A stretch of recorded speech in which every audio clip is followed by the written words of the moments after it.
Saturday, the 6th of July. Well, what have I been doing? I've been filling in hazel, the tapestry that I've done. All the picture has been done, and now I'm filling it with like a creamy colour. So all this background I've got to fill. So that will be so boring for me, but it's got to be done. It's like everything in life. You can't just have the cherry on the top, can you? You've got to have the rest. So I must get on with that.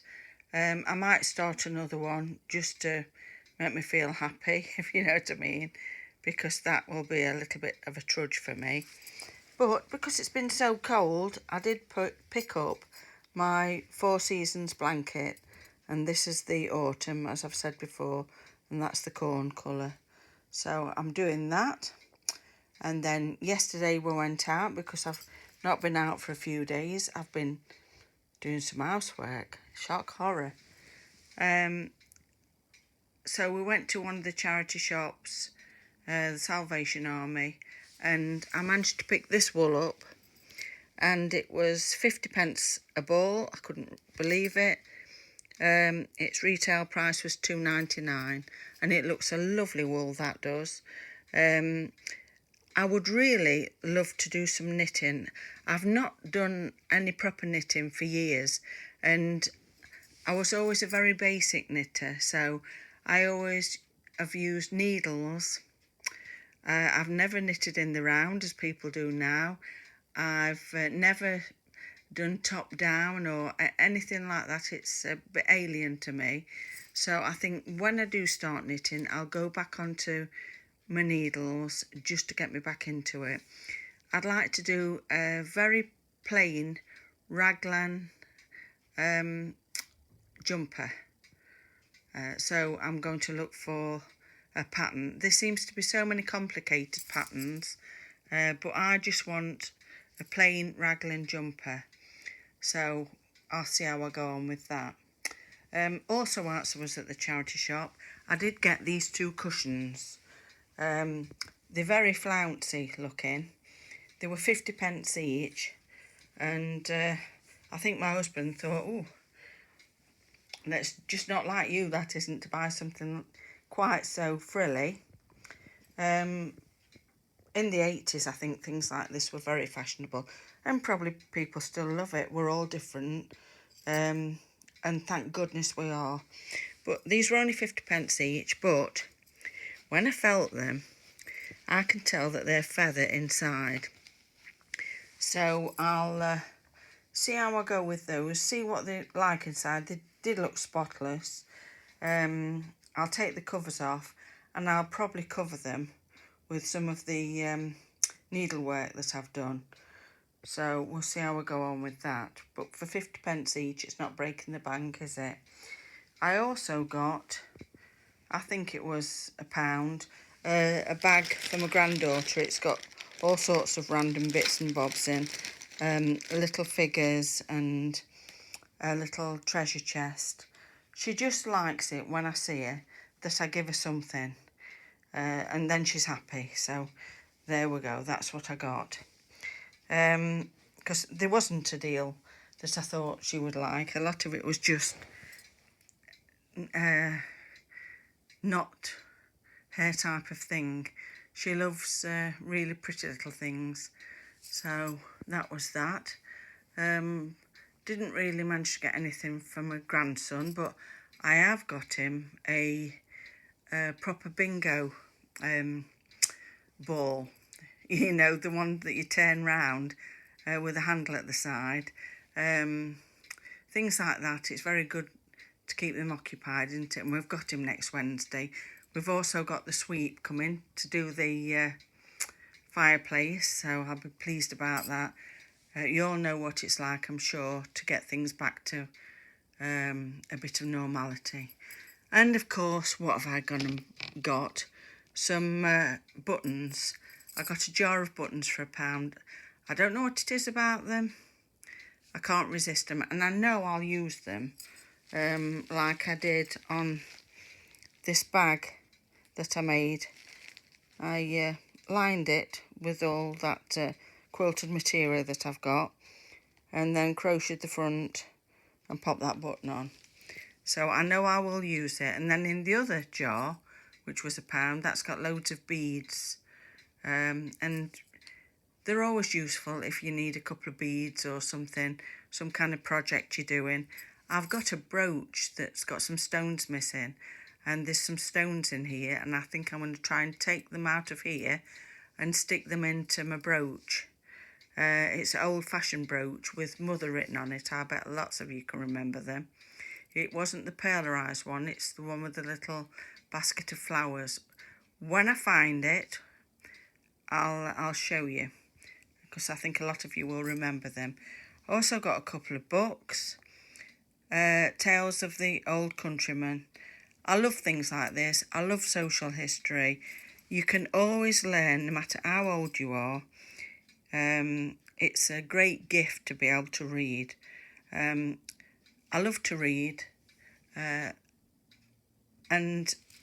I managed to get this book as well. Stories and Tales of Old Lancashire. And I've had a little look inside it, and this is going to be right up my street. I've started to look at it, and I realised that I must put it down and get some of the boring jobs out of the way before I treat myself to sit down and read it.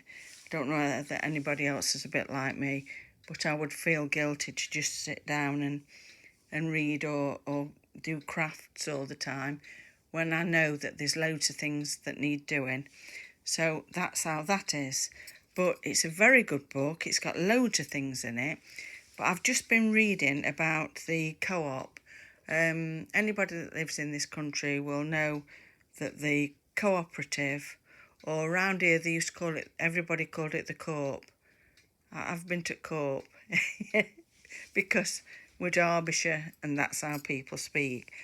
And you used to have a dividend number. Everybody used to say, have you got your divvy number?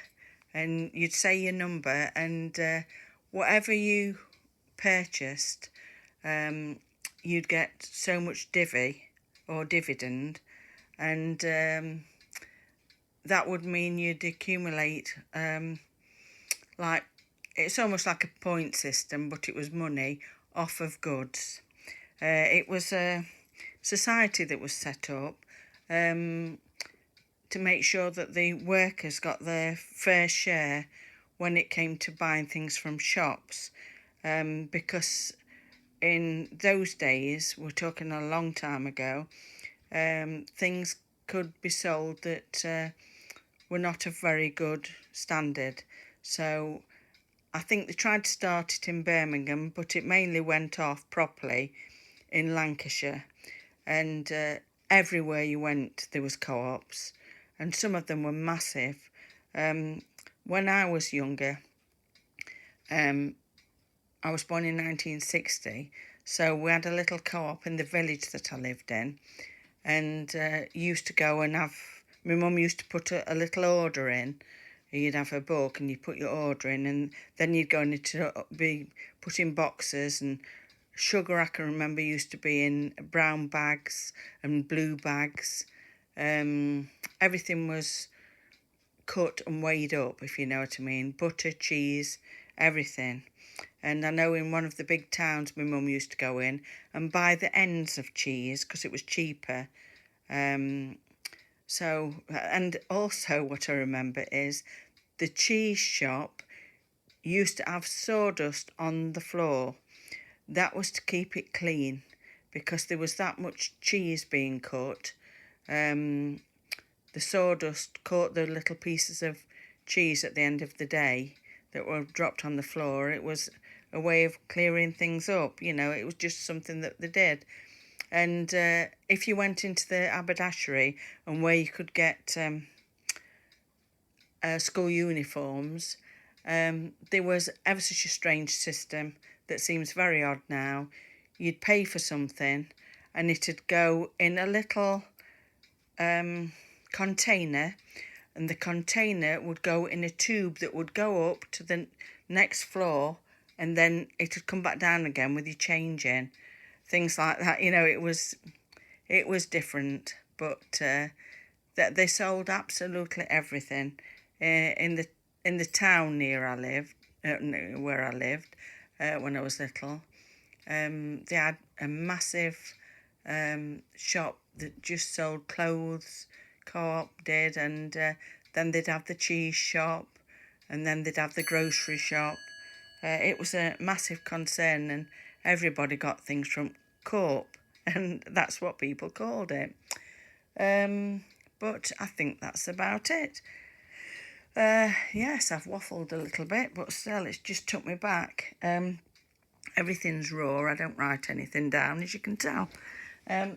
Just quickly show you what it's like outside. It's nice and sunny now, but it has been quite dull.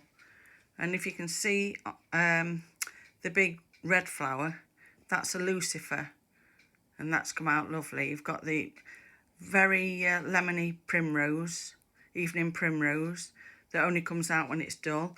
But look at my orchid in the window. Isn't that lovely? And that's been flowering for weeks. I feed it very rarely, probably once every 10 days I give it a feed. And I've got my little orchid there. Now that's resting at the moment. I've never had one that's been in a jar, so I suppose you've got to be careful that you don't rot it off with humidity, but you try your best, don't you? Right, I think that's about it. Bye.